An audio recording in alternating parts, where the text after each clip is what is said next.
வசந்த நவராத்திரியினுடைய 2ஆம் நாள் பூஜையிலே கலந்து கொள்வதற்காக இங்கு குழுமி இருக்கிறோம். நேற்று அதனுடைய அறிமுகம் சொல்லிவிட்டேன். வசந்த நவராத்திரிக்கு சாரதா நவராத்திரி இருக்கிற வித்தியாசம், துறவிகள் கொண்டாடுகின்ற ஒரு நவராத்திரி என்றெல்லாம் சொல்லிவிட்டேன். அது பிறகு இந்த வருடம் என்ன சிறப்புன்னா 2 சிறப்புகள். ஒன்று, ட்விட்சில் லைவ் கொடுக்குறோம்.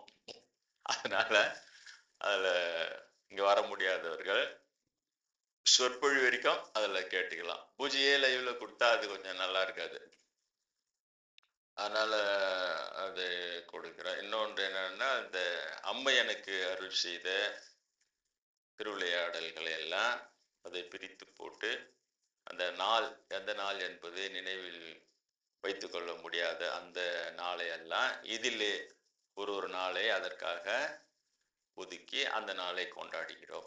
அதே போல இன்றைக்கு துர்க்கை அம்மன், இளமையாக்கினார் கோவில் துர்க்கை அம்மன் எனக்கு மனமற்ற நிலை அருளிய நாள் என்று கொண்டாடுகிறோம்.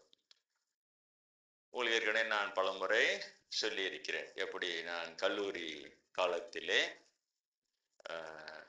இளமையாக்கினார் கோவில் துர்க்கை அம்மன் வழிபட்டு எல்லா சாமியும் கும்பிட்டு இருப்பேன். நான் ஒன்றும் பெரிய வழிபாடு அப்படியே பூஜை அது மாதிரியே இருக்காது. என்னுடைய அதிர்ஷ்டம் நான் பிராமினா பிறந்திருக்கிறது, அப்புறம் சமஸ்கிருதம் எனக்கு தெரியாது இருக்கிறதும் சரிதா. இது ரெண்டு எனக்கு ஒரு ரெண்டுமே மிகப்பெரிய அதிர்ஷ்டமாக அமைந்தது இந்த பிறவியில. சென்ற பிள்ளை ரமணரா பிறந்த பிராமண சாமின்னு பேர் வச்சு ஒரு வழியா வீணாகிட்டானுங்க. அப்பவும் சமஸ்கிருதத்தெல்லாம் எதுவும் பண்ணல, அருணாச்சல சிவன் தமிழ்லயே பாடிட்டு போயாச்சு.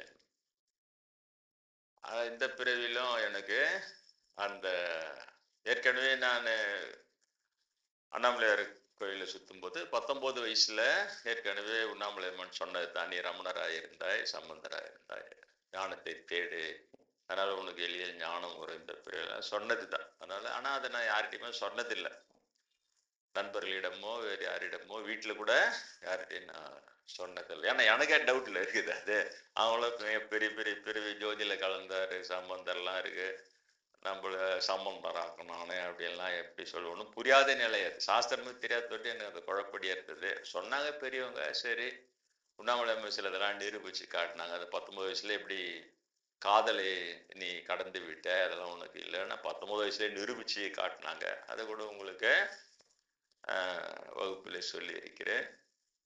நீங்க இன்னும் அந்த யூடியூப்ல பாத்தீங்கன்னா இன்னும் அதுல இருக்கும். The great guidance of Unnamalai Ammai அப்படின்ற ஆங்கில தலைப்புல தமிழ் சொற்பொழி அதுல கொடுத்துருக்கிறேன். எப்படி 19 வயசுலேயே உண்ணாமலை அம்மன் உனக்கு காதல் எல்லாம் நீ எப்பொழுது கடந்து விட்ட, நான் நிரூபிச்சு காட்டுறேன், நிரூபிச்சு காட்டினாங்க.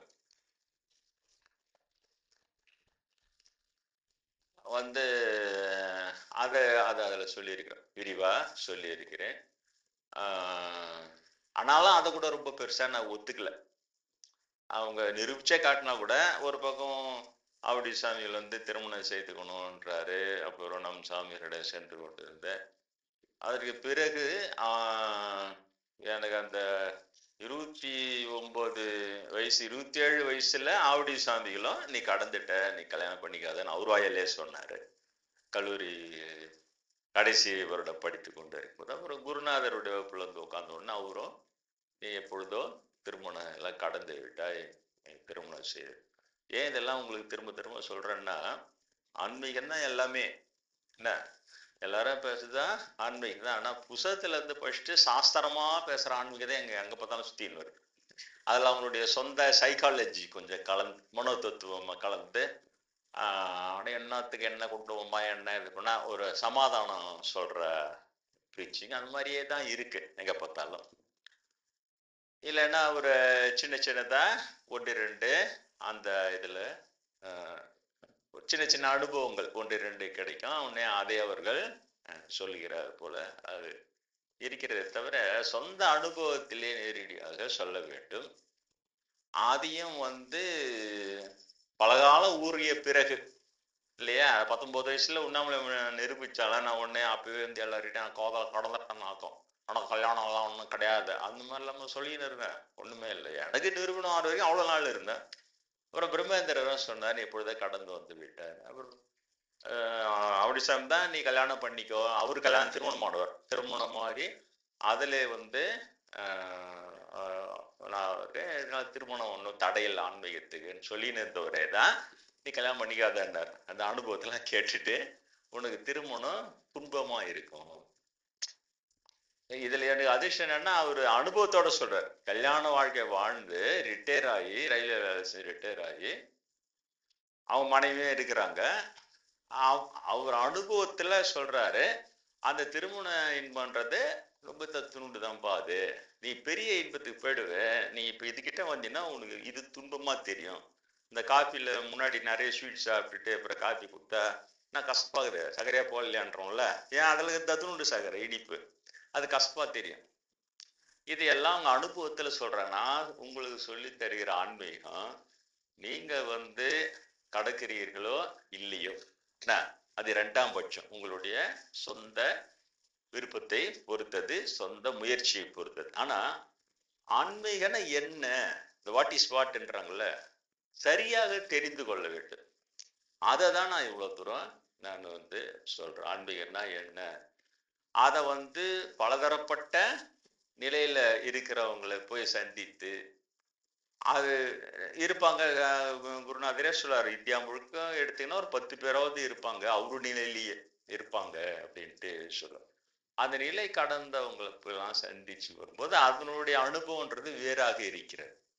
அது அவர்கள் சொல்கிற உண்மை வேறாக. இப்போ உங்களை ஆன்மீகன்ற பேர்ல என்ன சொல்லப்படுகிறதுன்னா ரிச்சுவல்ஸ் தான்.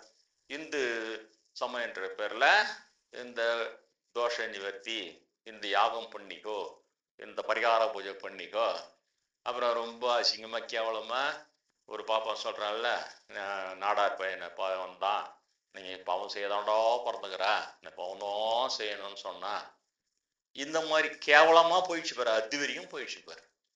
நான் நேற்றே சொன்னேன், நான் ஏன் அடிக்கடி அதை நாடார் சாமி சேர்ந்த பையனை சொன்னதை சொல்றேன்னா, என்னுடைய சகோதரியுடைய குழந்தைங்க நாடார் பசங்க. அதனால ஒரு சமயம் அவங்க வீடியோ எல்லாம் எப்பயாச்சும் வந்து ஆசீர்வாதம் வாங்கிட்டு போறாங்க, பேரன் பேத்தி முதல்கொண்டு. நான் எப்படி அவங்கள திருத்துறது இங்க உட்காந்துங்கன்னு? இந்த ஆள் பேச்சு கேட்டு பசங்க கெட்டு போச்சுன்னா புரியுதா? என்னுடைய சுயநலமா தான் இருக்குது. அதனால தான் அடிக்கடி இந்த நாடார் பயிரை வச்சு சொன்னதுன்னு சொல்லி அதெல்லாம் மோசமானவன்னு சொல்றேன். அப்போ எங்க ஒரு சமயம் பசங்க அதை கேட்டுதுன்னா ஐயோ என்ன இந்த மாதிரி இல்லைன்னா சின்ன பசங்களுக்கு தெரியாது. அப்போ அது வந்து இவங்க பக்தி ஏற்படுத்தி விட்டாங்கன்னா பிராமணம் வசதியாகம்னு பண்ணா இந்த கேவலமான பிராமணனுடைய கேவலமான இந்த ஸ்டேட்மெண்ட்டுக்கு அது கையில போச்சுன்னா அதுங்க உடனே திருத்த வேண்டிய வயசுல திருந்தாதுங்க. அதுக்கு பதிலா நம்மளா பாவம் செய்தா பிறந்துக்கிறோம்னு பெரியவங்களா சொல்லிடுறாங்க, விடு அப்படின்னு ஆர்கியூ பண்ணும் பெரியவங்க கிட்ட, திருத்துறவங்க கிட்ட. அதனாலதான் நான் அடிக்கடி ஒரு நிறைய ஸ்பீச்சஸ்ல சொல்லிக்கிட்டேன் வரேன், பசங்க சுயநலமும் உண்டு, பசங்க கிட்டதுன்னா அது இல்லை தெரிஞ்சுக்கணும். அடுத்தது உங்களுக்கும் புரிய வைக்கிறதுக்காக அந்த எவ்வளவு கேவலமா போயிட்டானுங்க வார் பிராமணன், அதுக்கு சொல்ல வர ஆன்மீகன்றதும் அதனுடைய தகுதின்றதும் ஜாதி அடிப்படையில ஜாதியை வச்சுதான் இருந்ததுன்னா இந்த மாதிரிதான் கேவலமா போயிடும். அது ஏன் தகுதி உள்ள நான் பிராமின ஓரம் கட்டிடும். புரியுதா உங்களுக்கு? தகுதியுள்ள நான் பிராமின ஓரம் கட்டிட்டேன், நீ ஜாதியில நீ தேரல, ஜாதி குவாலிஃபிகேஷன் இல்லை உனக்கு, ஓரம் கட்டு. அப்புறம் ஜாதியை தான் தகுதின்னு வச்சு இவங்களை வச்ச உடனே இவங்க இந்த மாதிரி தான் போகணும். அவ்வளோ கேவலம், பாவம் செய்யதான் நீ பிறந்துக்கிறான்னு சொன்னாப்பலையா.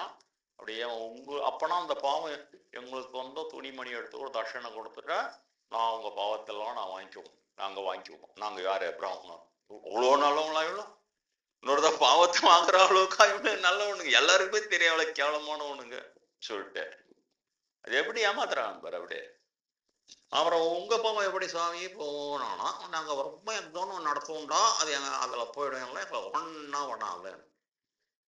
இத வந்து பிராமண சங்கத்துல பேசுறாங்க சார், அந்த நான் கெட்ட வார்த்தை பேசல பழகல, இல்லைன்னா திட்டிடுவேன். அதிகப்பட்ட அறிவு கேட்ட பாப்பற முண்டோன்னு திட்டி இருக்கிறான், அவ்வளவுதான். அதுக்கு மேல திட்ட அந்த அறிவு கேட்ட பாப்பற முண்டம் பிராமண சங்கத்துல பேசினா எல்லா முண்டங்களும் பாப்பார முண்டங்களும் கைத்தட்டியே அதுக்கு ஆதரவு கொடுக்குதுங்க. இவங்களை திட்டாம என்ன செய்ய சொல்றீங்க? நானும் இவங்களை மாதிரி புத்தகத்தை படிச்சு சாஸ்திரம் படிச்சா வந்தேன் இல்லையே. இவங்க சொன்னது எதுவுமே ஒர்க் அவுட் இல்லையே. காஞ்சி பிரிவுன்றதும் ஒரு தான் நம்பர் 1, இப்போ அவரு சொல்லிதான் இவங்களுக்கெல்லாம் அதெல்லாம் தெரியும். இப்போ அவரு கேட்டுதான் போய் பிரம்ம யஜ்ஞம்னா என்ன, அவர் செய்யாத யஜ்ஞமா யாகமா? இப்போ அவரே தேரலையே மேல் உலகத்தில். நான் சொன்னேனே பார்த்தேனே, நான் என்ன பண்றது? நானா உட்காந்து கடவுள்கிட்ட தவம் பண்ணி இந்த கொஞ்சம் பெரியவர் பேரனோரோ இல்லையோ சொல்ல கடவுளே அப்படியா கேட்டா 1 மணி நேரம் நான் சிவனே நிறுத்தேன். டக்குன்னு காட்டினா கடவுளே சினிமா மாதிரி. பார்த்தா அந்த வாயில்கா வந்து லெப்டுக்கே இல்லை, அனாவசியமா சொல்லிட்டு இப்படி அவரும் அப்படி அது இதுக்கே ஒருத்தன் கமெண்ட் போறான். அவர் எல்லாரும் கடவுளாவே எத்துன்ட்டு கடவுளாவே நினைக்கிறா, நீ இன்னும் இந்த மாதிரி சொல்ற அப்படியா? அந்த பாக்குற கமெண்ட் அதை போட்டு அதை ஒண்ணுமில்லாத ஆக்கிக்கினே போறது, உண்மைகளை ஒண்ணுமில்லாம ஆக்கிக்கினே. அதனாலதான் நான் சொல்றது 1 ட்ரில்லியன் கூட எனக்கு பிராமணன் திருந்தணும், பிராமணன் இதெல்லாம் கேட்டு திருந்துவான்ற நம்பிக்கையில் நான் சொல்லவே இல்லை. நீங்களாம் அந்த மாதிரி நம்பிக்கை கொள்ளாதீர்கள். பிராமணனை 1 ட்ரில்லியன் கூட திருத்த முடியாது, பிராமணத்தையே 1 ட்ரில்லியன் கூட திருத்த முடியாது. அதுக்கு பதிலா நீ திருந்து வா பாப்பாத்தி. பொறுத்தாரமும் சொல்லப்படாது, நீ பொறுத்தாரமும் சொல்லப்படாது, நீ பாரு. புரியுதா? அந்த ஜெனரல் ஸ்டேட்மெண்ட்லயே எங்களை நீ குத்தம் சொல்லக்கூடாதுன்றத அப்படியே ஜெனரல் ஸ்டேட்மெண்ட் பொறுத்தையார குத்தம் சொல்ல, ஒரு மனுஷன்னா ஒருத்தையார குத்தம் சொல்லக்கூடாது, ஒரு சாமியாரும் பொறுத்தையார குத்தம் சொல்லக்கூடாது, ஒரு கடவுளை தெரிஞ்சவனா பிறரை குறை சொல்ல மாட்டான். 2 நாள் முன்னாள் கொடுத்து ஒரு பாப்பாத்தி கடவுளை ஒருத்தரை குறை சொல்ல மாட்டான். இதுங்களா போய் திருந்தா நம்ம என்ன சப்ஜெக்ட் பேசுறோமோ அந்த சப்ஜெக்டை டோட்டலா ரிஜெக்ட் பண்ணி கமெண்ட் கொடுக்குற பெரிய ஸ்கில் அவங்களுக்கு இன்பான் ஸ்கில்லாவே இருக்குது சார். பிராமின் கம்யூனிட்டிக்கு ஒரு 1 hour ஸ்பீச் கொடுக்குறேன், அதுல இந்த மாதிரி இருக்கு, இந்த மாதிரி எல்லாம் இருக்குதுன்னு சொல்லி வரேன். அதுல இருந்து ஒரு வரி எடுத்து கூட நீ இந்த மாதிரி சொல்ற, இது தவறுன்ற அங்க பதிலே இருக்காது. ஏன்னா அதை மறுக்க போய் கூட அதை எடுத்து பேசிட கூடாது, அது மனசுக்குள்ள வாங்கிடக்கூடாது. அப்படியே காதுல வெளியிலேயே தள்ளிட்டு அந்த சப்ஜெக்ட் எதையும் தொடாம நீங்க கடவுளை திறந்தவன் பிறரை பொறுத்தையார பக்கம் கொள்ள மாட்டான். சரிதா? பிராமணாலே என்னது, பிராமணனை தொடாமல் உனக்கு தூக்கம் வராதோ கமெண்ட். புரியுதா? பிராமணனை தொடலனா உனக்கு தூக்கமே வராதோ, இப்படியே இருக்கும். அது என்ன ஸ்டேட்மெண்ட், என்ன சொல்றான் அதுல 1 hour அதுல இருக்கிற சப்ஜெக்ட் என்ன, அந்த சப்ஜெக்ட் உண்மையா தப்பா, அதெல்லாம் எனக்கு. ஆனா ஒன்னாவதான் நீங்க தான் உஷார், உங்களுக்கு தான் சொல்லுவா இப்படிதான் இருப்பார்கள் பிராமணர்கள். எனக்கு தொடர்ந்து நிரூபித்துக்கிட்டே வந்துட்டாங்க, இப்படிதான் இருப்பான். அவன் வந்து நீ அவ்வளவு நீ 2 மணி நேரம் பேசின விட கேட்டுக்கினேன், அந்த 2 மணி நேரம் நீ பேச அப்படியே டோட்டலா அப்படி தள்ளிட்டு ஒரு செகண்ட்ல வேற கமெண்ட் கொடுப்பான். புரியுதா? வேற கமெண்ட் கொடுப்பான். கொடுத்த உடனே நீ அது பின்னால போய் நேர்க்க வேண்டியதுதான், டோட்டலா உங்களுக்கு காலி. அந்த மாதிரி ஸ்கில் உங்களுக்கு. நம்ம அந்த மாதிரி பண்ண மாட்டோம், சொல்றது முழுக்க கேட்போம், அப்புறம் அந்த சப்ஜெக்ட்ல இருந்து நம்ம விளக்கம் சொல்லுவோம். நீ இப்படி சொன்ன, அந்த மாதிரிலாம் இல்லைன்னுவோம். புரியுதா? நீ இப்படி சொன்னன்றதை ஏத்து உள்வாங்கி நம்ம பதில் சொல்லுவோம்ல, மறுக்கிறதே கூட. அவன் அந்த மாதிரி செய்ய மாட்டான். அதான் அவங்களுடைய இது திறமை என்னன்னா, அதை வாங்கி நீ உள்வாங்கி அதுக்கு என் பதில் சொன்னாலே அதுக்கு ஒரு முக்கியத்துவம் கிடைச்சிடுது இல்ல. அப்படியே டோட்டலா ரிஜெக்ட் பண்ணிட்டு இப்படி ஜென்ரல் ஸ்டேட்மெண்ட்ல பிராமணனை சொல்லணும் துக்கம் பிடிக்காதோ, ஒரு கடவுளை தெரிஞ்சவன் பொறுத்தையார கொத்து சொல்ல மாட்டான், முதல்ல நீ பொறுத்தையார கொத்து சொல்லாம இருக்கிறத கத்துக்கோ, நீ திருந்து, இப்படியே இருக்கும் இந்த பதில் எல்லாமே. நல்ல உன்னிப்பா பாருங்க நீங்க சமூக வலைதளங்களை நீங்க பாத்தீங்கன்னா அந்த சப்ஜெக்டை தொடாம இப்படி ஜென்ரல் ஸ்டேட்மெண்ட்லயே வச்சுன்னு வரும். ஏன்னா அதுக்கு ஒரு பதில் சொன்னா நீ அதுல இருந்து இன்னொரு பாயிண்ட் ஒரு பதில் சொல்லிட்டு பாத்துக்க, அப்ப அது ஒரு முக்கியத்துவம் கிடைச்சிடும். இது ஆச்சரியமா இருக்குது எனக்கு. இந்த பிராமணர்களுடைய தீத்திறமையாளர்கள் பேர் வச்சு தீத்திறமைன்றது பயங்கரமா எக்ஸ்பர்ட்டா இருக்குது. சாதாரண பிராமணன் கூட எக்ஸ்பர்ட்டா இருக்குது. அப்ப இந்த அசாதாரண பிராமணன் காஞ்சி பெரியர்லாம் அதனால ஜனங்களை ஈஸியா ஏமாத்திரி இதான் சாத்திரி. இப்ப இந்த ஆளு சொன்னானே ஒரு ஆளு பாப்பார முண்டோன்னு சொன்னால, இந்த மாதிரி பாவம் செய்தான் பிறந்துக்கிறேன்னு சொல்லி பண்ணானு. இப்ப அவனை யாராவது திருத்த முடியுன்றீங்களா? இப்பதான் அப்படியே எல்லாம் பேஸ்புக் யூடியூப் போயினுக்குது, எங்க பார்த்தாலும். அவனை யாராவது திருத்த முடியுன்றீங்களா? இல்ல அவன் தான் திருந்துவானா? தெரியுதா? நீ அவன் வந்து தப்பா பேசினான்னு வேற பிராமணன் கிட்ட சொன்ன, அவன் சொல்லிட்டு போறான் விடு அப்படின்ட்டு உண்ணா பண்ணும். தெரியுதா? அப்படி சொல்லக்கூடாது தான், அவன் எதை சொல்லிட்டு போறான் விடு, எதை போயிட்டு போறான் விடு அப்படின்னு அவனை சேஃப்டி பண்ணிடும், ஒண்ணு ஆஃப் பண்ணிடும். இத மாதிரியான கம்யூனிட்டி அது. அவர் எதுக்கு சொல்றேன்னா, இது நான் சொல்ல வரேன், பக்தின்றதும் கடவுள் என்றதும் ஆண்மை என்றதும் இப்ப வந்து நாத்திகவாதம் தானே வரும். ஏன் உண்மை தெரிந்த அறிவாளிகள். ஆனா அவங்களுக்கு கடவுளையும் தெரியாது. அப்ப அவங்க நாத்தியம் பேசிதான் மறுப்பாங்க. கடவுள் பேரால நீ ஏமாத்துற அப்படின்னு தான் சொல்லுவாங்க. அதனால நாத்திகவாதம் வருது. அதுக்கு பிறகுதான் என் போன்றவர்கள் வருகிறார்கள், வந்து பிரம்மேந்திர போன்றவர்கள் வருகிறார்கள். இதெல்லாம் பிராமண ஜாதியிலே பிறந்த அதை சொல்லவே அவருக்கு எடுபடாம போயிடுச்சு. கூடுகிற பிராமணா அவரை போட்டு அமுக்கி அவரு கருத்துக்கெல்லாம் பரவாத நான் செய்ய முடியுமா அவரை கத்த வச்சு கதற வச்சு அழ வச்சு வச்சு அவரை உதைப்பணுங்களாம் சொல்லுவாங்க.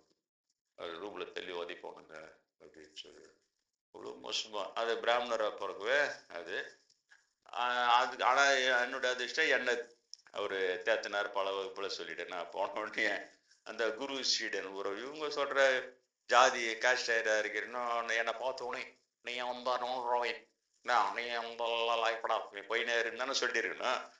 கிளாஸ்ல இப்படி கால் எடுத்து வைக்க நான் பார்த்த உடனே சொல்றாரு, நீங்க தான் இருக்கிறாயா உன்னை எங்கெல்லாம் தேடிக்கொண்டிருக்கேன். அவ்வளவு பெரிய மகான் முக்காலம் இருந்தவர் தான். அவர் சொன்னதான் இன்னை வரையும் நடந்துக்கினே இருக்கு. அது எனக்கு சந்தேகம் வருது, நம்மளதான் சொல்றாரா ஒருவேளை இவ்வளவு பேர் தான் இருப்பாங்க ஒரு வகுப்புல, ஒரு அகஸ்மாத்தா கோயின்சிடென்ட்ஸ்ன்றாங்கல்ல அந்த மாதிரி தோணுதான் நினைச்சு மெதுவா அப்படி ஓரம் வந்து உட்கார்றப்போ சொல்ற சிதம்பரத்தில் ஒரு சிறுவன் பொறியியல் படித்துக் கொண்டிருக்கிறான் வைத்துக் கொள்ளுங்களேன். நான் அவனைத்தான் சொல்லிடுறேன். எப்படி தெரியுது? வரப்பதான் ஃபர்ஸ்ட் வரும்போதே சிதம்பரத்துல பிஇ படிச்சுட்டு இருக்கிறான் சொல்றாரு. அவனைதான் நான் சொல்றேன், உன்னைதான் நான் தேடிட்டு இருந்தேன்ற அந்த மாதிரி நிலை அவங்க. அப்ப நீ யார் சொல்றதை எடுத்துப்ப? இந்த பாப்பார போய் பூசுங்கெல்லாம் சேர்ந்து சங்கமா வச்சு பாப்பான குருமார்களுக்கு பிடிக்காதவங்கள கை காட்டினா அவனை கொலை பண்ணி கொடுத்து அந்த மாதிரி வளர்றது ஆன்மீகமா? அதுவும் ஆன்மீகம் இல்ல. இவருது ஆன்மீகம். இவரு பிராமின் தானே. எனக்கு இல்லாம இவர் பிராமினா இருக்கு. ஏன்னா பிராமண தேசம் அப்படின்றது என்கிட்ட ஒர்க் அவுட்டே ஆகாது. ஏன்னா எனக்கு உருவாக்குனர் அவர் தான். இவருது ஆன்மீகமா இல்லையா? தெளிவா சொல்றார்.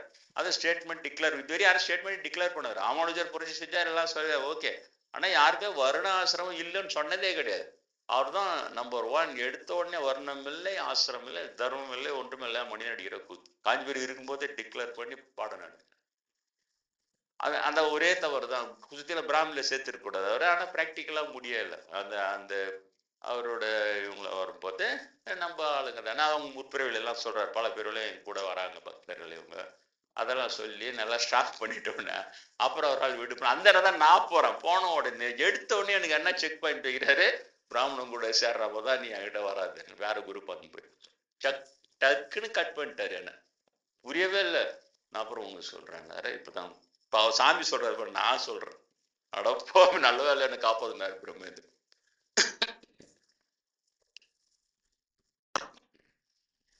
இப்ப அவருடைய தோத்து போனாலும் இப்ப என் மூலமா வெற்றி பெறுவதை பார்த்து சாமிகள் வந்து சந்தோஷப்பட இப்ப கூட சொல்றாரு. அதெல்லாம் அது நான் சொல்லிருக்கும் போதே எனக்கு இப்ப சந்தோஷமா இருக்கு. ஏன்னா மிஷன் ஜெயிக்குது, நாளைக்கு ஜெயிக்குது.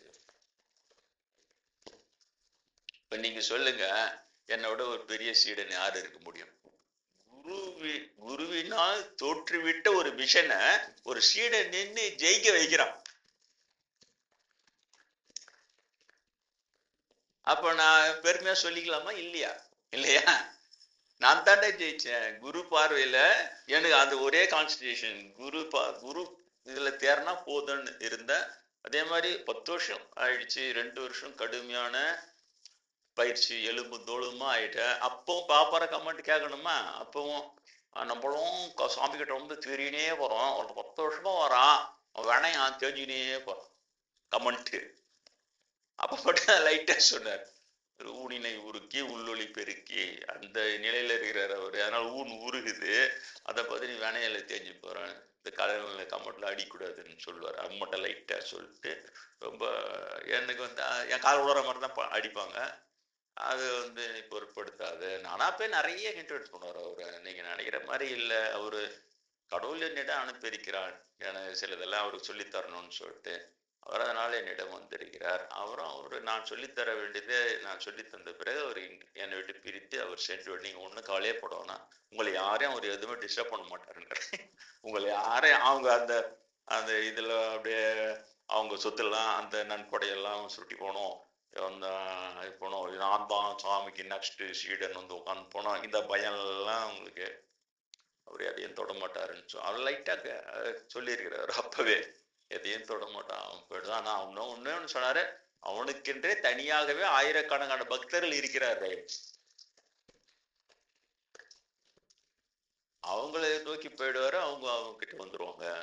நீங்க ஒண்ணும் எவ்வளவு பெரிய ஞானி பத்தியா இல்ல. இன்னைக்கு நான் அவரு அமைப்பிலேயே போய் உட்காந்துக்கின்னு சுவாமி தான் ஒண்ணு கடத்தணும் கஃபைடா சொல்லுங்கிறார். அது இன்னொரு சீக்கிரட்டை போட்டு உடச்சிட்டுக்கிறாரு. அவங்களுக்கு எங்கிட்ட சொல்ல, குருநாதருடைய 18ஆம் நூற்றாண்டுல பிரம்மேந்திரா இருக்கும்போது அவருடைய முதல் குரு சமண ஜைன மதத்தை சேர்ந்த ஜெய்மினி. ஒரு வகுப்புல சொன்னாரு, நான் இருக்கும்போது இவங்க அடிக்கிற கமெண்ட் எல்லாம் பார்த்துட்டு அவர் சொன்னாரு, நீங்கள் நினைப்பது போல் இல்லை, நீங்கள் மதிக்கவில்லை என்றாலும் பரவாயில்லை, எனது குருவை நான் மதிக்க வேண்டும்னாரு. யாருக்கு ஒன்றும் புரியல. எனக்கு ஒண்ணு என்ன திடீர்னு எப்படி சொல்றாரு. அப்புறம் கியூல இருக்கும்போது என் பின்னால 2 பேர் சாமி என்ன சொன்னார் தெரியுது, என்ன இவருதான் ஜெய்மினி குரு சொல்லியிருக்கிறாரு, க்ளோஸா இருக்கிறவங்க கேட்டா. ஜெய்மினி முதல் குரு சமண ஜெய்மினி இவரு தான். அவர் திரும்ப சாமி கிட்ட அப்புறம் வகுப்புல சொன்னார், இது வந்து குருமார் விளையாடுவாங்க, ஒரு பிறவிலே தான் குருவா இருந்து சீடன் ஆக்குவாங்க, அடுத்த பிறவில அவங்களே சீடனா வந்து தன் சீடனிடம் பாடம் கற்பார்கள். அந்த குரு சிஷியன்றது இப்படி மாறிக்கினே இருக்கும். குருவாரும் குருவாதையா இருக்க மாட்டாங்க. அவங்க வந்து அடுத்த பிறவில இவரு சீடனா இருந்தா குருவுக்கு நடத்துவாங்க. ஆனாலும் நீங்க நாங்க அலட்சியப்படுத்தவும் மாட்டோம், நான் அவரு எனக்கு தெரியும், இப்படிலாம் சொல்லி வளர்த்தாரு. இன்னைக்கு பார்த்தா மெதுவா அது எங்க போகுதுன்னா, ஜெய்மினி தான் வந்து மகாவீருடைய மறு அவதார ஜெய்மினின்னு வந்து முடியுது. அவருடைய எழுத்திலேயே எழுதியிருக்கிறார், ஜெய்மினி வந்து மகாவீர் மறு அவதாரம் என்பது சமணர்களே ஒப்புக்கொண்டிருக்கிறார்கள். திரும்ப மகாவீர் பிறகு ஜெய்மினி பிறகு லிங்க் ஆகுது. அந்த ஜெய்மினி எங்க சமாதி ஆனார், எப்ப பிறந்தாரு, அதெல்லாம் எனக்கு எதுவுமே தெரியாது. ஆனா ஜெய்மினி அந்த சமணர்கள் ஜெயினர்களுடைய சமயத்துல ஒரு முக்கியமான குரு, அது எனக்கு தெரியாது. எல்லாம் முக்கியத்துவம் கொடுப்பாங்க ஜெய்மினின்னு சொன்னா. அவர் என்ன புத்தகம் எழுதினாரா என்ன அதெல்லாம் எனக்கு தெரியாது. ஆனா குரு பிரம்மேந்திரரை உருவாக்கியவர் காட்டிலே ஜெய்மினி முனிதான் முதல் குரு. சரி, அதெல்லாம் போட்டோம். அப்போ இங்க வரலாம். நான் அப்ப வந்து அந்த படிச்சுக்கின்னு இருக்கிறேன் இல்லையா, பிஏ படிச்சுக்கிறேன், எல்லாம் பண்ணிடுறேன். அந்த நேரத்துலதான் அந்த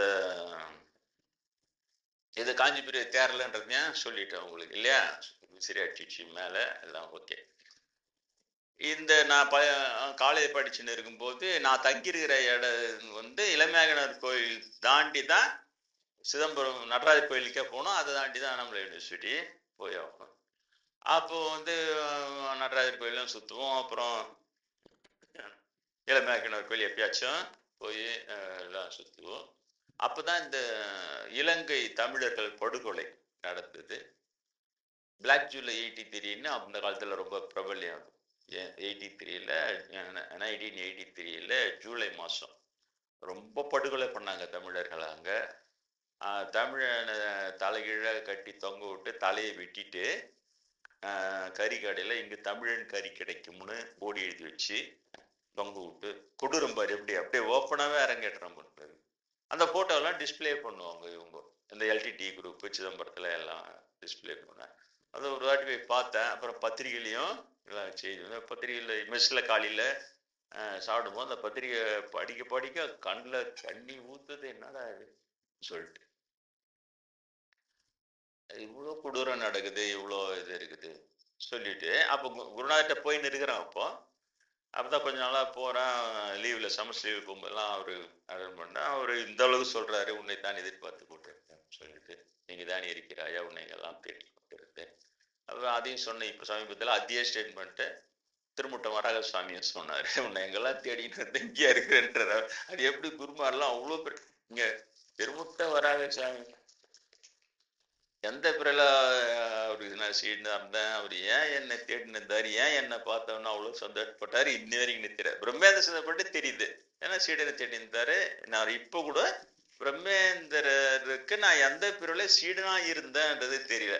ஜெய்மினியை மட்டும் மென்ஷன் பண்ணாரு, சரி குருவா இருந்துட்டு இருக்கிறோன்னு மட்டும். ஆனா சீடனா இருந்த பிறவிலாம் எனக்கு வந்து அதெல்லாம் அப்புறம் பார்த்துக்கலாம்னு சொல்லிட்டு முதல்ல நான் சொல்ற பயிற்சிகளை செய்யன்னு சொல்லிட்டு அப்படி கொண்டு வந்துட்டார் அவர் கிடுகிடு. அந்த மாதிரி இருக்குது. அப்ப நான் அப்பதான் போயின்னு இருக்கேன். அப்ப வர்ணாசிரமம் இல்லைன்றதெல்லாம் தெளிவா நடத்தின்னு இருக்கிறாரு. வள்ளலாறுகளையும் ஜாதியெல்லாம் இல்லை அப்படின்றதெல்லாம் இருக்குது. இவ்வளோ ஊறி இருந்தோம். நான் இந்த இது பார்த்துட்டு இந்த டிஸ்பிளே இந்த இதெல்லாம் பார்த்து ரொம்ப மனசு கஷ்டப்படும். இந்த காஞ்சி பெரியது பட்சம்லாம் புஸ்தகம் நான் 19 வயசுல தெய்வத்தின் குரல்ன்ற பேர்ல இருக்கிறதுல அதுதான் ஞாபகம் வருது. அதே மாதிரி பகவத்கீதை வர்ணாசிரமம் உடனே அவாவா ஜாதி கர்மா அவாவா செய்யணும். நம்ம ஒரு சத்திரியா நாம தர்ம யுத்தம் கண்ணெதிர்க்கே இலங்கையில அதர்மம் நடக்குது. ஆனா நம்ம அதை விட்டுட்டு இங்க படிச்சுன்னு உட்காந்து இருக்குது. எனக்கு எப்படி அந்த அந்த கோபம் உடனே இப்படி ஜஸ்டிஃபை பண்ணுது எனக்கு. நம்ம போய் அந்த அதர்மத்தை எதிர்த்து தர்ம யுத்தம் செய்யணும். அதுதானே கிருஷ்ணர் கடைசி வரைக்கும் அர்ஜுனன் கிட்ட சொல்றாரு, அதர்மத்தை எதிர்த்து போரிடு. அதர்மத்தை நம்ம இவ்வளவு தெரிஞ்சோம் நம்ம இந்த மாதிரி இருக்குது தப்பு சொல்லிட்டு, அப்புறம் அவருடைய சொல்றபடியா ஏற்கனவே உண்ணாமலை ஞானத்தை தேடலாம் சொல்லிக்கிறாங்க. அப்புறம் கீதையில ஞானத்தை கேட்டு தூய்மை தெரிய எதுவும் இல்லைன்னு சொல்றாரு. அந்த இது மறந்தே போச்சு. அவர் கிருஷ்ணரும் நான் பிராமினி, அந்த உபதேசம் கேட்ட அர்ஜுனனும் நான் பிராமினி, இதெல்லாம் அந்த அளவு அன்னைக்கெல்லாம் அதெல்லாம் ஆராய்ச்சியெல்லாம் பிராமண புஸ்தத்தை படிச்சாலும் பிராமண சொற்பொழி கேட்டாலும் சுத்தமா நம்ம மைண்டு டோட்டலா அவுட் ஆயிட்டு சார். நம்மள பிளாங்க் ஆக்கி பிரெயின் வாஷ் பண்ணி அவன் ஏத்தி விட்டுறானுங்க நல்லா. அதுதான் அங்க வேலை செய்யுது.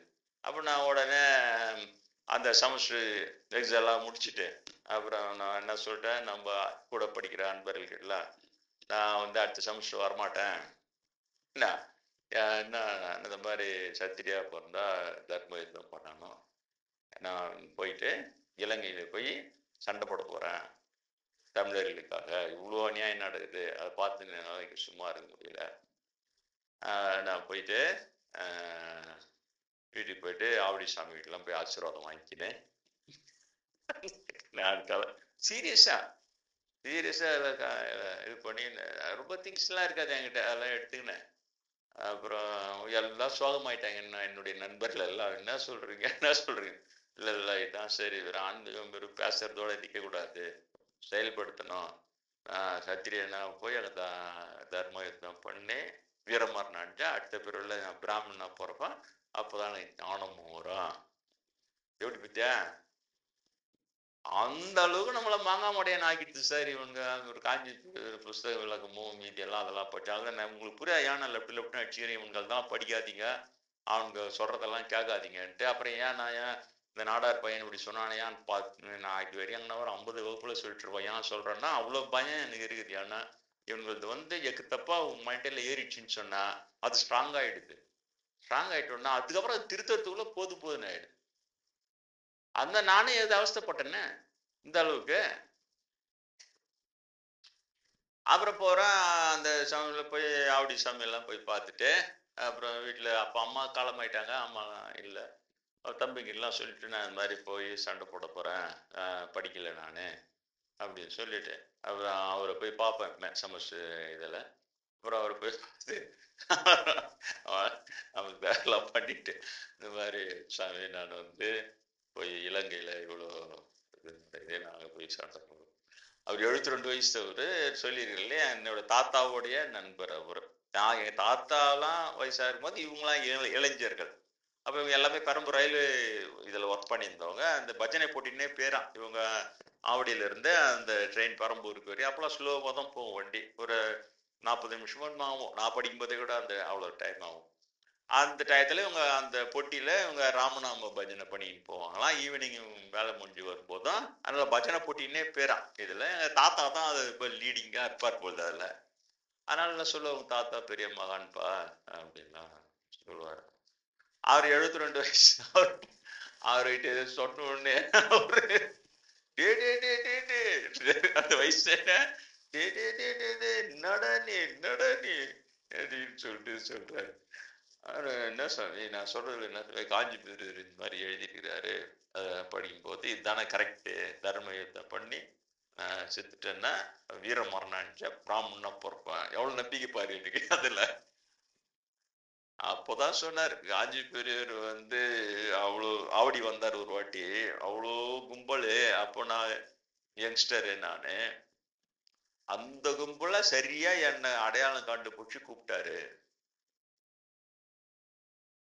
கூப்பிட்டுட்டு அந்த சக்கரம் மேரு சக்கரம் இதை வச்சிருந்தார் போல, அது கொடுத்து அம்பாள் கட்டில இதை உங்ககிட்ட கொடுக்க சொல்லி கொடுத்தாரு. அந்த அளவுக்கு அவரு இந்த கரெக்டா அந்த கும்பல்ல இவர் ஆன்மீகத்துல இருந்து கரெக்டா கண்டுபிடிச்சு கூப்பிட்டு கொடுத்தாரு. ஆனா அதை கடக்குது பாரு மூளையில அப்படின்ட்டு அந்த அது கடக்குது பாரு. அதெல்லாம் இல்லை, அவங்க எதோ செய்யறாங்க, இந்த மோகம் இருக்கிறாங்க, ஆனா அந்த இதெல்லாம் கிடையாது, அதெல்லாம் விட்டுடு, அந்த மாதிரிலாம் இல்லை. நான் என்ன அவரு வன்னியர், ஒரு நாய்க்கர், நான் என்ன பிராமினா, நான் எந்த நிலையை அடையலை. முன்னாடியே சொல்லியிருக்கேன், அம்மாவுடைய மரம் இது இப்போ போய் சொன்னதுக்கு நான் வரம் போனாரு. அப்புறம் எல்லாம் அடகெல்லாம் முடிச்சுட்டு அப்புறம் 2 நாள் கழிச்சு போய் வரேன்னீங்களா சாமின்னா கரெக்டாக சொல்கிறேன். நான் இங்கேருந்து பார்த்து தான் போகிறேன், 4 மணிக்கு எடுத்தீங்க போனீங்க, கோணாம்பேட்டு சுடுகாடில் அடக்கம் போட்டீங்க, இவங்க எரிப்பாங்களே இவங்க ஏன் வந்து புதைக்கிறாங்கன்ட்டு கூட நான் நினச்சேன் சொல்கிறாரு, கரெக்டாக சொல்கிறார். அப்புறம் உங்களுக்கு வந்து அண்ணனூர் சுடுகாடு பார்ப்போம், இவங்க ரெடி கோணாம்பேட்டு சுடுகாடு போகிறாங்க, சரி அங்கே பக்கத்துலேயே இருக்க போகிறாங்க, பார்த்து தான் பிறந்தாரு, துல்லியமாக சொல்கிறாரு. 4 மணி டைம் எல்லாம் எவ்வளோ பெரிய நிலை அது இல்லையா? ஆனால் அதை தான் அவர் சொன்னார், நான் எந்த நிலையை அடையல. இன்னும் அவர் சின்ன வயசுலேருந்து நான் நடந்த பல சித்துக்கள் எல்லாம் நிறைய சொன்னார். யார்கிட்ட சொன்னதில்லைப்பா, இதெல்லாம் என்ன தெரியல உங்ககிட்ட சொல்கிறேன் அப்படின்னு. நைட்டு 1 மணி வரைக்கும் பேசும், ஏதோட 1:15 வரைக்கும் பேசிட்டு இருந்தோம். உடம்பு நல்லா கெட்டு போச்சு, காலையில் 5 மணி நேரம் தான் தூங்கல நைட்டு. ஒரு சாயந்தரம் ஒரு மணி நேரம் தூங்கிட்டு அப்புறம் கொஞ்சம் இதுவாக 1 மணி வரைக்கும் பேசிட்டு இருப்பார். எல்லாத்தையும் சொல்லுவார். அவர் யார்கிட்டயும் சொன்னது கிடையாது. அப்புறம் அவரு சொன்ன உடனே தான் எனக்கு பாரு ஸ்ட்ராங்கா அவரு அதெல்லாம் இல்லை, ஏதோ பாப்பானுங்க ஏதோ சொல்லி போறான், அதெல்லாம் போய் பெருசா எடுத்துக்கிட்டேன்.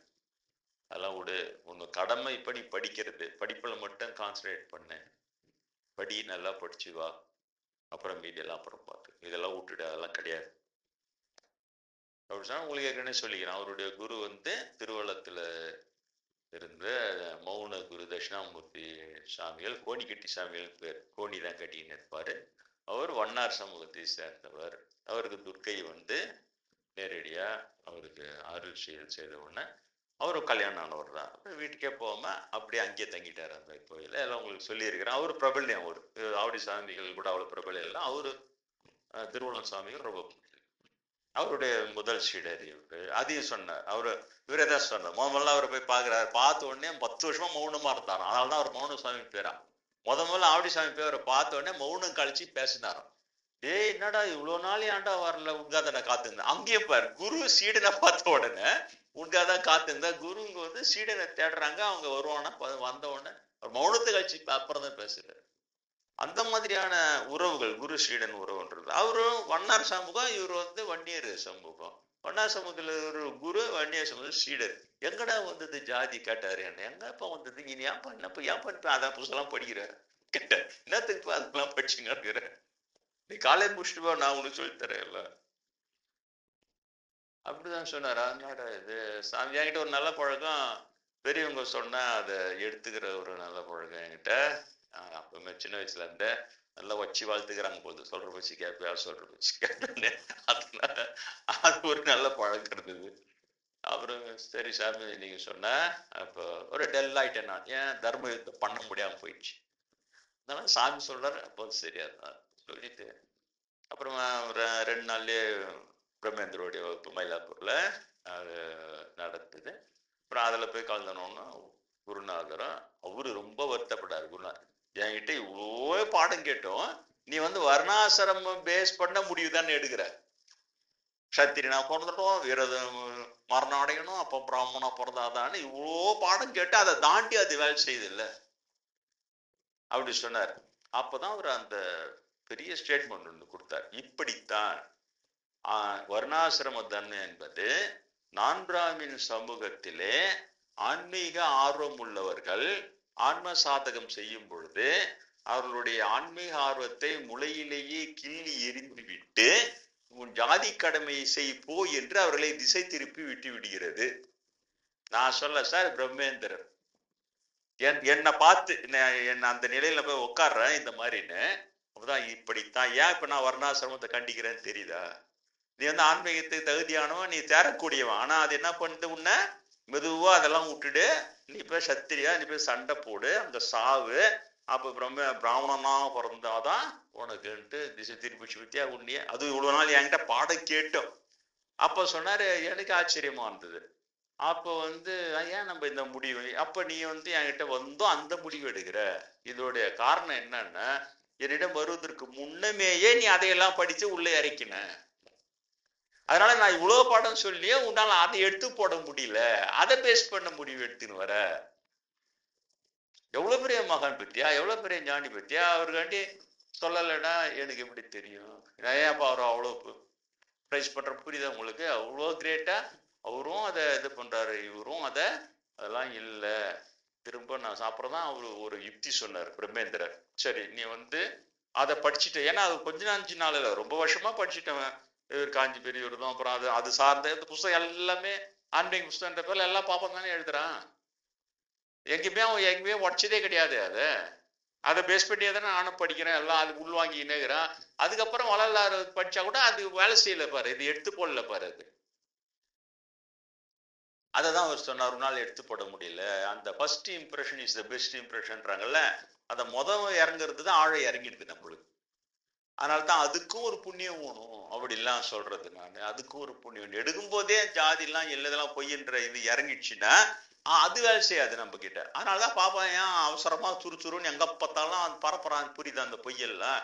ஏன்னா உண்மை போய் சேர்றதுக்கு முன்னாடி பொய் போய் சேர்ந்து இறங்கிடுச்சுன்னா அந்த பொய் வந்து வெளியில எடுத்து போறது கஷ்டம். அவனுக்கு அதுக்குதான் அடிப்பேன் ஆயிடுவானு. அதுக்குதான் இந்த சங்கம் வைக்கிறது, அதை வைக்கிறது. அதுல குரு பக்தின்ற பேர்ல அவங்களுக்கு எங்க டீப்பா, ஜனங்களுக்கு எங்க டீப் நாலேஜ் இருக்க போகுது?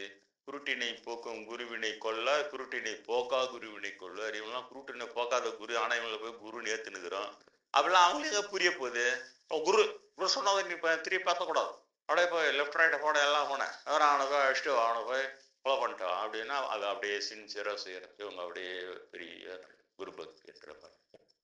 அப்புறம் அதை ஸ்டேட்மெண்ட் சொன்னா அப்பதான் அவர் அந்த யுக்தி சொல்லி கொடுத்தாரு எனக்கு. இந்த மாதிரி இனி ஒண்ணு பண்ணு, நீ வந்து வர்ணாசிரமம் இருக்குதுன்னு சொல்லாத, நான் சொல்ற வர்ணாசிரமம் இல்லைன்னு சொல்லாத. ஏன்? உனக்கு அது வேலை செய்யுது, அதனால நான் சொல்ற மாதிரி செய்.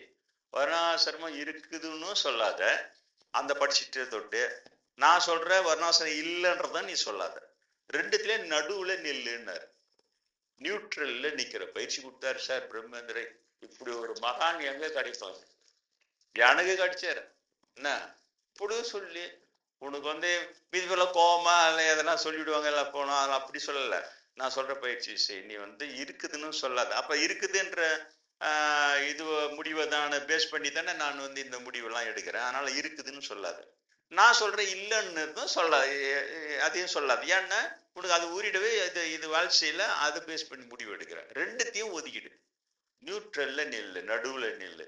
நான் சொல்கிற பயிற்சிகளை மாத்திரம் செய்து வா. அப்போ எனக்கு தெரியும் நீ வந்து பக்குவம் உள்ளவன், உனக்கு இந்த பிறவிலே ஞானம் வரக்கூடிய பக்குவம் உள்ளவன் கடவுள் தான் உன்னை என்னிடம் அனுப்பி இருக்கிறான். அதனால இந்த பிறவிலேயே உனக்கு ஞானம் வந்து விட்டால் உனக்கு தானாக தெரிஞ்சிடும். ஞானம் வரணும்னு தானே நீ போய் செத்து பிராமணா போறணும்னு நினைக்கிற. நீ பிராமண பிறகு இந்த பிறகு உனக்கு ஞானம் வந்துச்சுன்னா தானாவே அந்த வர்ணாசிரம வாதங்கள் உன்னிடம் இருந்து விலகி போய்விடும். குரு வித்யா எவ்வளவு டாப் கரெக்டான சூஸ் பண்ணி சொல்றாரு. மீதி பேர் எல்லாம் கிளாஸ்ல வகுப்புல தான் சொல்லிட்டே வர்றாரு, எனக்கு சரியா புரிகிறது. அப்ப அதுதான் சொல்லி வளர்க்குறான். அவர்தான் டாப். சீடனை பார்த்தோடனே சீடன்றாரு. அப்ப அவன் இது மாதிரி திசை திருப்பக்கூடாதுன்னு அதுக்கான விளக்கம் எப்ப புரிதான ஏன் வர்ணாசிரம தர்மத்தை கண்டிக்கிறேன்ட்டு. இதனால இப்ப நீ எப்படி உருப்படாம போயிருப்ப, என்கிட்ட வரலன்னா உருப்படாம அதுல போய் சண்டை போட்டு சாப்பிட்டு போயிட்டு இருப்ப. இந்த மாதிரி உருவாகி இருக்க வேண்டிய பல நூறு விவேகானந்தர்கள் உருவாகாமலே போயிட்டாங்க. இதனால வர்ணாசிரமத்துல பெரிய நஷ்டம், இந்து சமயத்துக்கு தான் பெரிய நஷ்டம். உருவாகி இருக்க வேண்டிய பல நூறு விவேகானந்தர்கள் உருவாக, ஏன்னா எல்லாரும் இது வருது ஆன்மீகன்றா அது போற இவரு காஞ்சி பெரியவரா இல்ல அங்கங்க வடநாட்டுல இருக்கிற பாப்பா இவனுங்க அதெல்லாம் படிச்சுட்டு கொண்டுட்டு எல்லாம் பண்ணிட்டு நம்மளுது எல்லாம் நீ போயிடு, இது எங்க ஏரியா நீ வராதன்றானே. அந்த மாதிரி இது எங்க ஏரியா, நீ எல்லாம் அதை போய் நீ போய் நீ பேருக்கு வியாபாரம் பண்ணு, நீ சத்திரியாவா ஆகிடு, நீ சண்டை போட்டு சாவு, நீ அதுக்கு திருப்பி விட்டுட்டு ஆன்மீக இதுக்கு வருது. சரி, இவங்களாவது தேர்றானுங்களான்னு பார்த்தா இவங்களும் தேர்றது கிடையாது. ஒருத்தர் 2 பேர் தேர். குருநாதர் அவர்கள இருந்து ஒரு பிராமணர் தேர்ந்தாங்க சொல்லு. ஒருத்த கூட தேரல. அவங்க பக்கம் அவ்வளவுதான். இவங்களும் தேராம தேரக்கூடிய நான் பிராமணே திசை திருப்பி அவனுக்கு உருப்படாம வைக்கிறது. இது நான் சொல்லி நீங்க புரிஞ்சுக்க வேண்டிய நிலைமையில இன்னைக்கு இல்லை. கிட்டத்தட்ட எல்லாருக்குமே பாப்பா இப்படிதான்றது தெரிஞ்சிருக்கு. தெரியுதா? இதை நீங்க சாதாரண ஒரு பாமர மக்கள் கிட்ட கூட போய் பாப்பா எப்படின்னா, அட அவனும் ஒரு மாட்டான், நம்மளும் கெடுத்து விட்டுருவான் இப்பயா அப்படின்னு எல்லாரும் தெரிஞ்சு போயிருக்குது. நடைமுறையில பாக்குறாங்க, அவ்வளவுதான். நீ சாஸ்திரம் பேசணும் எனக்கு என்ன, சாஸ்திரம் பேசணும் எனக்கு நடைமுறையில பாக்குறாங்க. பாப்பா ஆனா கெட்டுதான் விடுவான் அப்படின்னு சொல்லி அவ்வளோ நேக்காக எடுத்துருவான் அப்படின்னு சொல்லி. அப்புறம் குருநாதர் சொன்னது மாதிரி பல நூறு விவேகானந்தர்களை இழந்து விட்டது இந்து சமுதாயம். இந்து சமூகத்துக்கு தான் மிகப்பெரிய நஷ்டம் வர்ணாசிரமத்தால அப்படின்னு சொல்லி. நீங்க ஒரு விஷயம் உங்களுக்கு தெரியுமா? இவங்க இப்ப நேற்று கூட ஒரு ஆள் RSS உங்க சர்ச்சுக்கு இருக்க மாட்டேன், வேலை செய்ய வந்துவான் வச்சுன்னு போனா எல்லாம் சொல்றாரு. நீங்க உள்ள போய் டீப்பா அப்பதான் அந்த சென்ட்ரல்ல இருக்கிற RSS டாப் லீடர்ஸ் எல்லாம் அவங்களுடைய கொள்கை எல்லாம் என்னன்னு சொன்னா, வர்ணாசிரமம் இருக்கக்கூடாதுன்னு பேசும். அவங்களுடைய கொள்கையே வர்ணாசிரமம் ஒழியணும், வர்ணாசிரமம் நாடை சிதறடித்து விடும் RSS டாப் லீடர் சொல்றாரு சார். சொல்றாரு. அதே மாதிரி இங்க ஒரு பத்திரிகையாளர் கூட இருக்கிறார் பார், பிராமின், இது இங்கிலீஷ் பத்திரிகை, அவரும் சொல்றாரு வர்ணாசிரமம் நாட்டை சிதறடித்து விடும். பிராமினே சொல்றாங்க. ஆனா RSS லீடர்ஷிப்பையும் சொல்லுது, எல்லாம் சொல்ல. இந்த பாமர RSS காரனுக்கு அந்த போதிச்சிருக்கணும்ல, அதான் பாப்போம். புரியுதா? ஏன் பிராமன் மூலமா இவங்களை உள்ள சேர்க்கறது, பிராமன் லீடர்ஷிப்ல இவங்களை வளர்க்கறது. அவன் அங்க சொல்லுவோம். அவன் இவனுக்கு தெரியவே தெரியல பாரு, வந்துக்கிறவன் அவனுக்கு தெரியவே தெரியல பாரு. நம்மளுடைய கொள்கையே, நம்ம இயக்கத்தின் கொள்கையே வர்ணாசிரமத்தை ஒழிக்கணும், ஒழிச்சாதான் நாடு உருப்படும், ஒற்றுமை ஏற்படும். இல்லைன்னா நாடு துண்டு துண்டா சிதறிட்டன்னு நம்ம லீடருங்க பேசின்னு இருக்கிறாங்கன்ற அந்த தகவலே பாப்பார ஊடகங்கள் வழியா தான் இவன் கையில சேரணும். இவனுடைய லீடர்ஷிப் எல்லாமே எப்படி பிரம்மேந்திர பிராமண சரண் பண்ண வச்சு கூட இருந்து தொட்டு அந்த மிஷனை வெற்றி பெற வைக்க முடியல, அதே தான் இவங்களுக்கும். இனி என்ன கொள்கை பேசுனா என்ன பேசுன, அதனாலதான் நான் தெளிவா சொல்றேன், பிராமணனை சேர்த்துக்கினா நீ எவ்வளவு டாப் கொள்கை கூட பேசு, ஒன்றுமே உருப்படாது. அவன் ஆமா அறின்ட்டு அவன் ஜாதி இல்லைன்னு சொல்லி கொண்டே ஜாதியை நிலைநிறுத்தக்கூடிய வல்லமை உழவன் தான் பிராமணன். புரியுதா? ஜாதி இல்லைன்னு சொல்லிக்கினேன், வார்த்தை இல்லை, ஜாதி இல்லைன்னே சொல்லிக்கினேன், நடைமுறையிலே ஜாதியை செயல்படுத்தக்கூடிய திறமையாளர். அவங்களுக்கு திறமை இதுல ஒண்ணுமே நீ செய்ய முடியும். சரி, இங்க வர இன்னைக்கு இன்றைய டாபிக். அப்போ அவரும் குருநாதரும் அதை தெளிவுபடுத்துறாரு, நீ இப்படி நியூட்ரல்ல இருந்து பயிற்சி செய். அந்த மாதிரி நானும் ஒண்ணு சரின்னு அதையெல்லாம் ஏத்துக்கினேன். சரி, திரும்புவோம் அடுத்த செமஸ்டர். நான் வரமாட்டேன்னு நினைச்சாங்க நண்பர்கள்லாம், வந்தவங்களும் அவங்க ஒரே சந்தோஷம். நான் உங்களுக்கு சொன்னதுல இருக்கிறேன், நான் குரூப் ஸ்டடிஸ் போடுவேன், கூட படிக்கிறவங்களுக்கு சரியா படிப்பு வராதுங்களெல்லாம் சொல்லி கொடுப்பேன். எல்லாருக்கும் ஃபர்ஸ்ட் கிளாஸ்ல பாஸ் பண்ணுவாங்க. யூனிவர்சிட்டி பூரா பார்வைச்சு ஏதாவது எல்லாருக்கும் தெரிஞ்சு வச்சு இந்த மாதிரி சொல்லித்தராப்புல அப்படின்லாம் சொல்லிட்டு தனியா கூப்பிட்டு என்ன பாராட்டி இருக்கிறாங்க. நாங்க நிறைய பேர் பார்த்துருக்குறோம், ஆனா உன்ன மாதிரி பார்த்ததில்லை. ஒருத்தன் அப்படியே அழுது ஏழையா இருக்கிறோம், இதுவா இருக்கிறோம், எனக்கு இதுன்னு அவனுக்கு நாங்க காசு கூட கொடுத்தோம். அப்புறம் பார்த்தா அவன் அந்த காசு வாங்கி மறுநாள் பார்த்தா நானே பைக்ல போறேன், தியேட்டர்ல சினிமா பார்த்துட்டு வரான் வெளியில. இந்த மாதிரி ஸ்டூடெண்ட்ஸ் தான் நாங்க பாத்துக்கிறோம். ஆனா நீ இந்த மாதிரி நாங்க கேள்விப்படுறோம் தனியா குரூப்ஸ், அதுக்காக காசு எதுவும் வாங்காம இவ்வளவு தூரம் என்ன எங்களுக்கு எல்லாருமே எல்லாமே தெரியும், எங்களுக்கு எல்லா இன்ஃபர்மேஷன் வருதுலாம் அவ்வளோ பாராட்டுவாங்க அது எல்லாமே. அப்புறம் நான் திரும்ப போய் இது பண்ணேன். அப்போ திரும்ப போயிட்டா கூட அந்த படுகொலை அங்கே நடந்துக்கிட்டு தான் இருக்குது. அப்போ இவரு ஆவடி சாமிகள் எனக்கு சொல்லும் பொழுது என்ன சொன்னாருன்னா, இந்த உலகத்துல எது நடந்தாலும் சரியாதான் நடக்குது என்ன, அதனால அந்த இடத்துல தமிழர்கள் செய்த தவறுக்கான தண்டனை இப்ப அங்க நடந்துன்னு இருக்கு. அங்க துர்கா தாண்டவம் மாறுறா, அதனால நீ உன் வேலையை பாரு, நீ உன் கடமையை பாரு அப்படி மட்டும் சொன்னார். துர்கா தான். பின்னால நான் சொல்றேன், தமிழர்களுடைய தவறு தமிழர்னு தொட்டு அவங்க அப்படியே தப்பே செய்யறவங்க அதெல்லாம் சொல்ல முடியாதுப்பா. இங்கிருந்து போனவங்க அங்க என்னென்ன பண்ணானுங்களா யாருக்கு தெரியும். அங்க துர்கை தாண்டவம் மாடுறா, அதனால அதெல்லாம் கேட்டுன்னு வந்துட்டேன்னா அப்புறம் அப்புறம் காலையில திறந்து திரும்ப அடுத்த செமஸ்டர் படிச்சு. அப்ப இந்த மெஸ்ல சாப்பிடும் போது அன்னை காலையில அந்த நியூஸ் பேப்பரு படிச்சுக்கினே சாப்பிடு. அதுல திரும்ப இந்த செய்தி அதான் மனசு தேகல. இவனுக்கு ஒரே துக்கம் தோண்டே ஆயிடுச்சு. கண்ணுல கண்ணீரா வருது. இது இவ்வளவு கொடுமைப்படுத்துறானுங்க, இவங்களும் நம்மள போகக்கூடாதுன்ட்டாங்க. என்னதான் சரி. அப்போ அப்படியே வரும்போது அந்த இளமையாக்கணர் கோயில் தான் கிராஸ் பண்ணி அப்புறம் இளமையாக்கணர் கோயிலுக்கு போனேன். போய் அப்படியே சுத்தி வந்தேன். அப்ப இளமையான் கோயில் அந்த முன்னாடி இருக்கிற ராஜகோபுரம் கட்டி முடிக்காமலே இடிஞ்சு போய் இருந்தது. அப்போ இப்ப கட்டி முடிச்சுட்டாங்க. நாங்க படிக்கும் போதெல்லாம் அது அப்படியேதான் இருக்கும் அப்படின்னு சொல்லி அது போய் சுத்தி வரும்போது இளமையாக்கணர் அந்த துர்க்கை சந்நிதி வந்தது. துர்க்கையை பார்த்தோன்னா டக்குன்னு அப்படி சாமி சொன்னது எனக்கு ஞாபகம் வந்து. துர்கா தாங்க தாண்டம் மாறா. உடனே பயங்கர கோபம் வந்துச்சு. துர்கையை பார்த்த உடனே நீதான் அங்க தாண்டம் மாற சொல்றாரு. நீ நினைச்சா அங்க நிறுத்தலாம் எல்லாத்தையும். புரியுதா? சின்ன வயசுல சொல்றோம், இப்ப இல்ல. இப்ப 64 வயசு ஆகுது. கல்லூரியில படிச்சுக்கிற அந்த காலத்துல எனக்கு அப்படி ஒரு கோபம் வந்து துர்கையை பார்த்த உடனே நீதான் தாண்டம் மாறன்னு சொல்றாரு சாமியார். நீ நினைச்சா அங்க நிறுத்தலாம். இவ்வளவு குடும்பம் நடக்குது, சும்மா தானே இருக்கிற அப்படின்னு அந்த இது மனசு தாங்காம அங்க பஸ் டிராவரன் துர்கை கிட்ட. ஆனா நான் நினைச்சே பார்க்கல துர்கை கிட்ட இருந்து பதில் வரும். பதில் வரும் நம்ம அந்த மாதிரியே பேசுவோம். 1008 வணக்கம் சார், ஆமாம் சார், சல்யூட் சார் அப்படின்னு நினைச்சோம். ஆனா துர்கை அப்பதான் கலகலன்னு சிரிச்சாங்க. ஷாக் ஆச்சு. நம்ம நம்பிக்கையே சாமி பேசாது நம்ம கிட்ட. நம்ம ஒன் சைடா நம்ம சொல்றதெல்லாம் கேட்டுக்குவோம், அவ்வளவுதானே. நீ என்ன சாமியா நீ, அவன் இவ்வளவுனே பண்றான், அவனை விட்டு வச்சுக்கிறியா, நம்மள சொல்லிட்டு நம்பான்னு வந்துடும். அது சாமி கேக்குதா கேட்கல அது பதில் நில்லு, நீ இவ்வளவுனே போட்டு நான் அவனை சொல்றேன்னு சொல்லிச்சுன்னா நம்ம அதுக்கப்புறம் கோயிலுக்கு போவோமா? சாமி தெரியாத முன்னாடி அடுத்த வாட்டி அது வருவான் சொல்லிட்டு.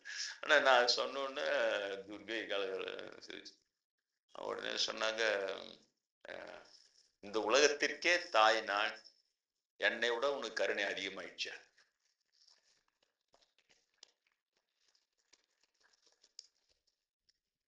எப்படி இல்ல, எப்படி இல்லை? நான் எந்த மனையில நான் இருக்கிறேன் பாப்பானுங்க சொல்லுவானுங்க, இவ்வளவு இமேஜின் பண்ணி இந்த மாதிரி இமேஜின் பண்ணிக்க முடியுமா? இவ்வளவு கொதிப்படைஞ்சு நீ தான் அப்படின்ற நிலையில டக்குடி இந்த மாதிரி நம்ம இமேஜின் பண்ணிக்க முடியுமா? அதான் பாப்பானுங்க ரொம்ப மோசமானவனுங்க நான் சொல்றேன். தெரியுதா? நாத்திகள் கூட என்ன மறுக்கலாம், எனக்கு கொஞ்சம் கூட கோபமே வரையா. நாத்திகம் எல்லாத்தையும் மறுக்கிறான். அந்த நியாயம் அவங்க கிட்ட இருக்குது. பாப்பமா பேசுற ஆத்திகன்றது சமஜோஜித நாத்திகம், அவ்வளவுதான். தனக்கு சாதகமா இருக்கிற பொய்யெல்லாம் ஏத்துக்கிறது, தனக்கு ஒத்து வராத உண்மைகள் எல்லாம் பொய்யின் மறுக்கிறது. இதுதான் ரொம்ப பயங்கர கேடு கெட்டவனுக்கு. இவன் ரொம்ப கேடு கெட்டவனுக்கு. ரொம்ப கம்மியா தான் திட்டுறேன் நான். ரொம்ப கேவலமானவன் பாப்பா. அப்ப துர்கை அந்த மாதிரி சொன்னோன்னு எப்படி இருக்கு எனக்கு? துர்கைக்கு ஆன்சர் வருது. அப்படியே அதிர்ச்சி ஆகி நான் அப்படியே ஷாக் ஆயிட்டேன்னு போடுறாங்களா? அது உண்மையிலேயே ஷாக் ஆயிட்டேன் இது சொல்லிட்டு அதிர்ச்சியா.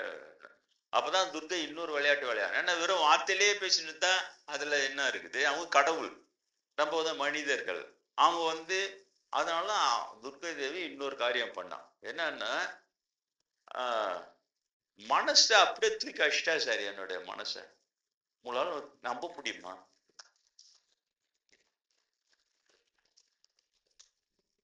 இப்ப என்ன ஒண்ணு இருக்குது, இந்த மைக் இருக்குது, பிடிக்கி போட்டுடலாம். தெரியுதா? நகம் வெட்டி தூக்கி போட்டுடலாம். ஒரு பொருளை எடுத்து போட்டுடலாம். கையை பிடிங்கி போட்டுடலாம். உடமாட்டோம், ஏன்னா வலிக்கும். ஆனா முடியும் இல்லையா? இன்னொருத்தன் கையாவது பிடிங்கி போட்டுருவான். இது சாத்தியமாகிற ஒரு விஷயம். ஆனா இதை போல ஒரு பொருளை வெளியில புடுங்கி போடுவதை போல மனசை புடுங்கி போட முடியுமா? உங்ககிட்ட நான் கேட்கிறேன். பாப்பானை விட்டுருங்க. சரிதா? அவனை திருத்த முடியாது. அவன் பொய்யிலே பிறந்து பொய்யிலே வளர்ந்து அப்படியே அதிலே கொடி கட்டின்னு ஒரு புழு மூட்டைங்க. அதுங்க அழுகி போன நாத்தம் நாடு கூட அடிக்க ஆரம்பிச்சிருச்சு. எல்லாம் பேசவும் ஆரம்பிச்சுட்டானுங்க. அதனால அவனை விட்டுருங்க.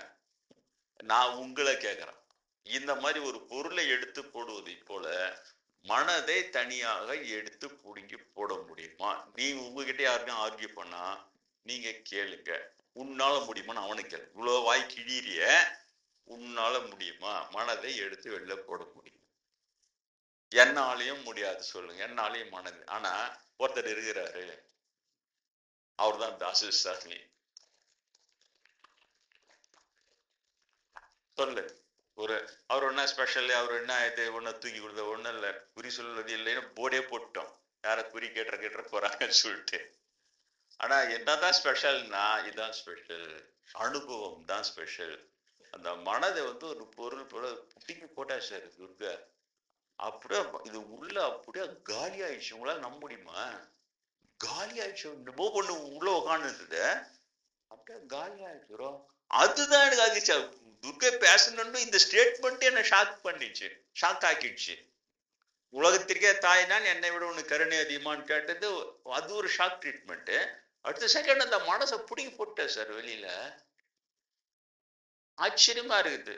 நான் சொல்றேன், நான் என்ன பிராமணா இல்ல நான் சமஸ்கிருதத்துல மந்திரம் சொன்னா துர்கோஷ்டகம் சொல்லுன்ட்டு, இல்ல துர்கதை என்கிட்ட நீச்ச பாஷை தமிழ்ல பேச மாட்டேன் ஹை, நான் சமஸ்கிருதம் பேசுவேன் ஹைன்னு பேசுனாங்களா? ஒரு மண்ணும் கிடையாது சார். ஆன்மீகம் புரியுதா உங்களுக்கு? ஆனா துர்கை இருக்கிறார் இல்லையா?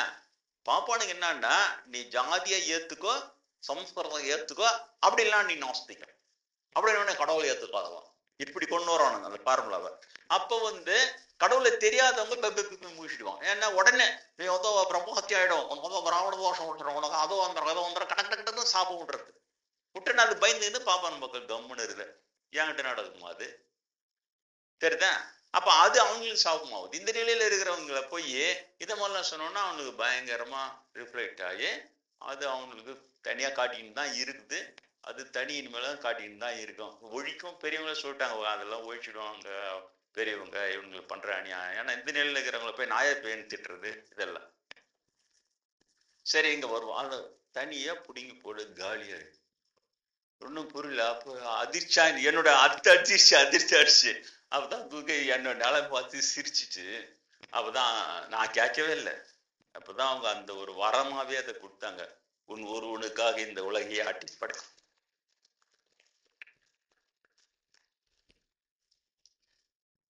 துர்கை தேவி தாசு சாமிக்கு கொடுத்த வரம் என்ன அப்படின்னு கேள்வி கொஸ்டின் பேப்பர் கொடுத்தா நீங்க பதில் எழுதணும். ஒருவனுக்காக இந்த உலகையே ஆட்டி படைப்பேன்னு சொல்லிட்டு மாற்றி.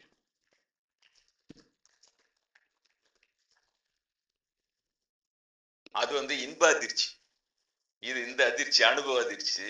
அது இனிமையா நான் கேட்கவே இல்லை. ஒரு இது சும்மா ரோட்ல போற ஒரு ரவுடி தெரிஞ்சு வச்சுட்டாலும், சார் மார்னிங் சார், ரவுடி இவனு நல்லா தெரியும் அவரை, இதுவே இவனுக்கு இவ்வளவு அழிக்கிறானுங்க. துர்க்கை எனக்காக ஒருவனுக்காக உலக ஆட்டி படுப்பேன்னு சொன்னாடா, நான் எவ்வளவு கெத்து காட்டணும் இல்லையா? அது நான் காட்டுறது இல்லை, ஆனாலும் உங்களுக்கு புரியறதுக்காக சொல்லுறோம். அவ்வளவு பெரிய அம்மை துர்கை. இன்னி வரைக்கும் நான் துர்கைக்கு ஒரு அபிஷேகமும் பூஜை பண்ணதே கிடையாது சார், பண்ணதே கிடையாது. தெரியுதா? அப்ப ஆன்மீகம் எது? கடவுள் எதை எதிர்பார்க்கிறாங்க? துர்கைக்கு இந்த வரம் கொடுக்கணும்னு என்ன அவசியம்? அததான் அந்த போற்றில என்ன படிக்கிறீங்க? பிறருக்காக அழும் கருணை உள்ளவர்களுக்கே வெளிப்படுவாய் போற்றி போற்றி. அப்படித்தானே வெளிப்பட்ட எனக்கு. நான் எனக்காக கேட்கல, அங்க தமிழர்கள் அவ்வளவு கொடுமை அணுகிறாங்கள, அந்த பிறருக்காக அழுகுறேன்.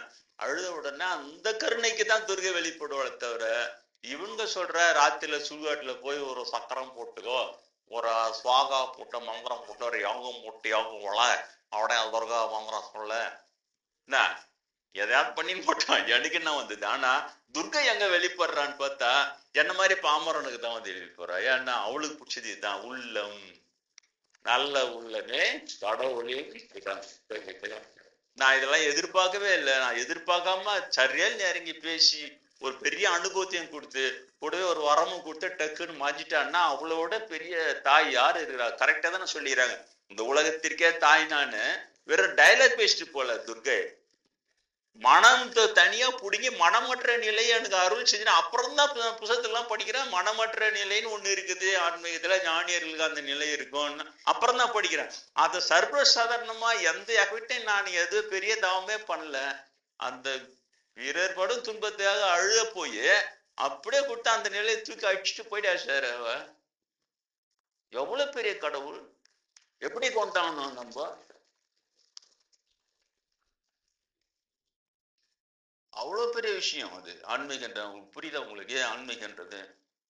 பாப்பான்னு சொல்ற விளக்கம் பாப்பா காஞ்சி பெரியதே அவ்வளவு கெட்டுது, என்ன திசை திருப்பிட்டு இருக்குமே இந்த அனுபவம் எல்லாம் இல்லாம அங்க போய் அவங்க புண்ணியத்தாலதான் திரும்ப போய் படின்னு போய் திரும்ப நான் போய் கேட்க போய் இவ்வளவு பெரிய அனுபவம் கிடைச்சிட்டேன். அதை விட நான் போய் செத்துட்டு போனேன் அங்க போய் இலங்கையில சண்டை போடுறான்ட்டு. இவங்க எல்லாம் தடுக்கலன்னா எது ஆன்மீகம் எங்கெல்லாம் கொண்டு வரா பாரு. அப்படியே இவன் தப்பிட போறான் அப்படிலாம் போயிட போறான்னு அந்தந்த சாமி கிட்ட அமிச்சு அவங்க மூலமா இது பண்ணி நான் இங்க வந்த உடனே இவ்வளவு ஒரு அனுபவம் கொடுத்து அதுக்கு பிறகு பல வருஷம் கழிச்சு அண்ணனூர்ல நான் போய் செட்டில் ஆகும்போது அந்த துக்கமா இருக்கிற பெண்கள் எனக்கு சிலதெல்லாம் பணிவிடை செய்வாங்க. உறவு அவங்க மாதிரி ஒரு கஷ்டமான நிலை யாருக்குமா வரல அவ்வளோ. ஆனா அவங்க அந்த எனக்கு குளிக்கிறத வெந்நீர் கொண்டு வந்து வச்ச உடனே அவங்க சொல்றாங்க அத சாமியாருக்கு சுடுதண்ணி எடுத்து போய் வச்சான் அத்தை. திடீர்னு எனக்கு மனசுல அவ்வளவு கஷ்டம் இருந்தது. ஏன்னா அவங்க வீட்டுக்கார் செய்யாத தப்புக்காக ஜெயில இருக்கிறாப்புல, புரியுதா? அதோட பெரிய துக்கம் என்ன இருக்க போகுது பெண்ணுக்கு. அதை எடுத்து போய் வச்ச திடீர்னு என் மனசு யாரோ புடுங்கி போட்ட மாதிரி மனசு உள்ள காலியா வச்சாத்தா. இது என்ன அதிசயமாகுதுன்னு அது சொல்லு. அங்க இங்க எப்போ நடந்தது. அப்புறம் நான் போய் எவ்வளவு வருஷம் கழிச்சு அங்க போய் இல்லாம அதுதான் அங்க போனேன். அணுகும் மற்றவருக்கும் மனதை காலியாக ஆக்கி காட்டியவளே போட்டுட்டு. கரெக்டா? நான் எதுவுமே செய்யல. அவங்க எனக்கு பணிவிடை செய்யறாங்க. அந்த குடிசையில தவம் பண்ணிக்கின்னு இருப்பேன். எப்பயாச்சும் வாரத்துல ஒரு நாள் வெளில வருவேன். வெளில வந்தா அப்போ இவங்க தான் வெந்நீர்லாம் போட்டு கொடுக்கறது கொள்றது எல்லாம் செய்வாங்க. அது கொண்டு வந்து வைக்கும் போது திடீர்னு மனசு யாரோ பிடிங்கி போட்ட மாதிரி நிறைய ஒரு 5 வருஷம் 8 வருஷம் கழிச்சு போறோம் ஒரு நாள் அண்ணனூருக்கு. நான் நைட்டு ஒரு 10 மணி கிட்ட ஆயிடுச்சு. ட்ரெயின்ல லாஸ்ட் ட்ரெயின்ல இறங்கி போறேன். இவங்க வீட்டை தாண்டி போறேன். கேட்ல நின்றுன்னு இருக்குது அவங்க வீட்டு கேட்ல. அப்புறம் எங்க பெரியம்மா வந்தோடனே அவருப்பா காலையில இருந்து சாமியார் இன்னைக்கு வருவார் நம்ம வீட்டுக்கு. சாமி எத்தனையோ வருஷம் கழிச்சு போற சாமியார் இன்னைக்கு வருவார் நம்ம வீட்டுக்குன்னு கேட்லயே காத்துனுக்குது. பார்த்து நீ கரெக்டா வரப்பாருங்க.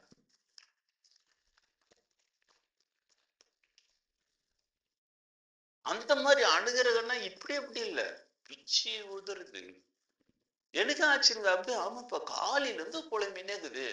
சாமியார் இன்னைக்கு நம்ம வீட்டுக்கு வராரு, நான் தான் கேட்டை திறந்து விடுறேன் சொல்லுது. எப்போ வராது தெரியலன்ட்டு கேட்டு நடந்துக்கிட்டே இருக்குது.